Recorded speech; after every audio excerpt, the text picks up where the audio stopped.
All right. Hello, everyone. Thank you for tuning in. My name's Zach Parisi, and we're going to be talking about the Circumcellions today, and an ancient Christian heretical group.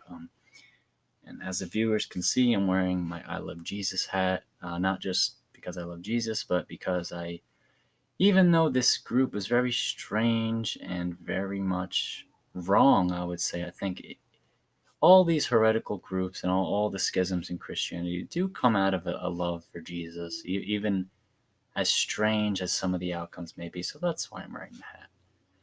Um, okay, so to really understand the Circumcellions, it's really important to understand the Donatist Church in the early fourth century. So before Constantine became emperor and made Christianity legal, in about 305 AD, there was the Great Persecution of Diocletian. And this persecution was pretty terrible, one of the worst ones, if not the worst one in Christian history. And the Roman Empire was like wiping out churches and taking scriptures and torturing Christians, imprisoning them. They were murders. And so it was really tough to be a Christian, and even to the point where many Catholics recanted the faith. They handed over the sacred scriptures and sacred books to the Romans because they were being tortured. Um, Many people renounced Christ and all these things, but the Donatists, they were like, no way will we ever recant our faith. We'll die for this. We will get martyred gladly, even to the point where some of them would be like, we have the scriptures, like, come and get them, basically. Um, so that they were almost looking to get martyred. Not as extreme as we'll see the Circumcellions were, but they wanted to get martyred. They weren't the only group of Christians, but they went very far in this belief. And so in 313, the Edict of Milan came out. Constantine took over. Christianity is now legal, and um, the churches are going to be funded by the state, and Christians don't have to hide anymore.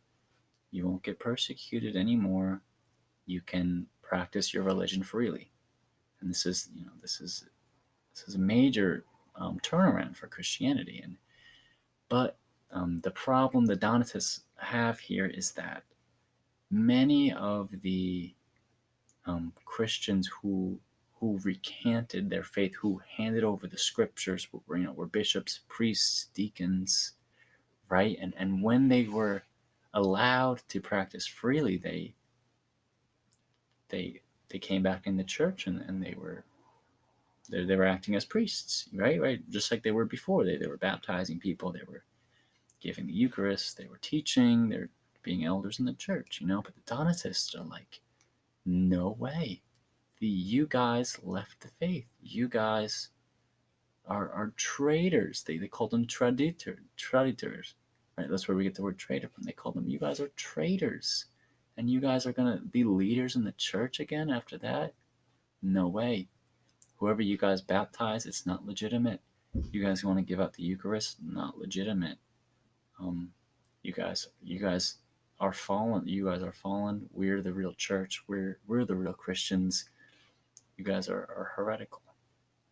And obviously the Catholics are like, you guys are being a little extreme here, and so that there's a schism. There's a schism at this point, and this is all happening in North. The Donatists is all in North Africa, where a good friend Augustine is gonna come up later. And so, okay, that's the background with the Circumcellions. So who are they? Who are the Circumcellions? So they're a group that come out of the Donatist movement. They're people they're just like groups of criminals or excommunicated Catholics or farmers, people of different races, fugitive slaves, social failures, religious fanatics. That's probably the best word for them. They're religious fanatics. And there's essentially a terrorist group, like blatantly, they are terrorists by our modern language. These people would attack the Catholics, attack pagans, attack Romans, and they were very violent. They didn't call themselves Circumcellions. That's a name given to them by the Catholics. They called themselves Agonistici or Milites Christis, which basically means soldiers for Christ. So they believed they were soldiers for Christ. They believed they were fighting on Jesus' behalf with the sword of Israel. That's what they call it. Now I'll tell you why. So if you're familiar with the Gospels, when Jesus is betrayed by Judas, he's about to be taken away by the high priests. Saint Peter takes out his sword and he cuts the ear of one of the servants, and Jesus says, "Put your sword back in its sheath." And Jesus heals his ear. His ear's okay, but because of that verse, they're like, because Jesus said to Peter, "Put your sword back. We're not supposed to use swords." And this lasted, I don't know if this lasted for the full time of the Circumcellions, but this was their viewpoint in the beginning. And instead of a sword, they used a club as their weapon. Huge difference.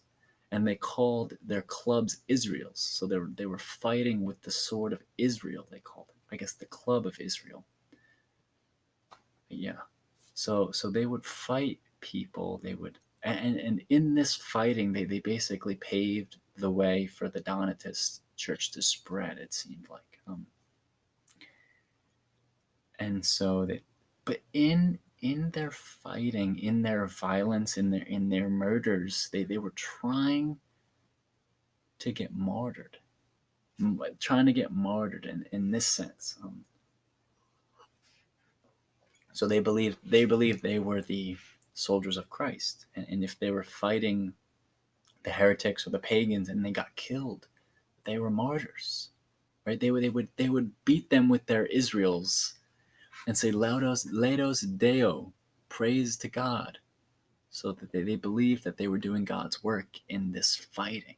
They were fighting for Jesus, and so they'd get, when they got killed, because obviously people are going to fight back. They thought they were being martyred, and most people, like, it seemed that in the pagan societies that they were kind of laughing at them, like they weren't taken seriously until they got really violent. Obviously they were, but there's this in one of the readings I was doing for this, there's a recording of one of them handing a sword into one of the pagans' hands and say, like, murder me or I'll murder you. Right? Like, this is their logic. And they even counted suicide as a legitimate means for martyrdom. And so there's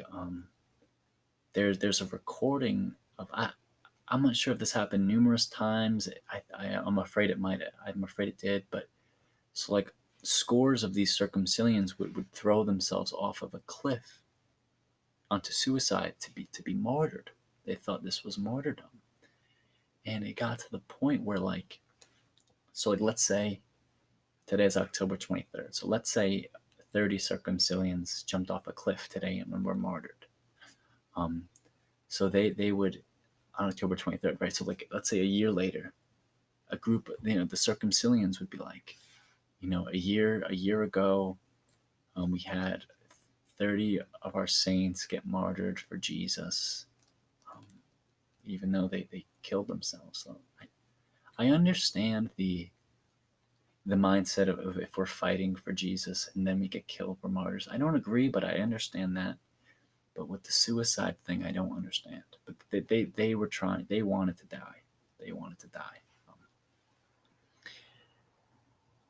And even though that they came from the Donatists, even though their leaders for the most part were Donatist clerics, and they helped protect the church, because you got to think, when Constantine was the emperor and started backing the church, they started going after the Donatist church.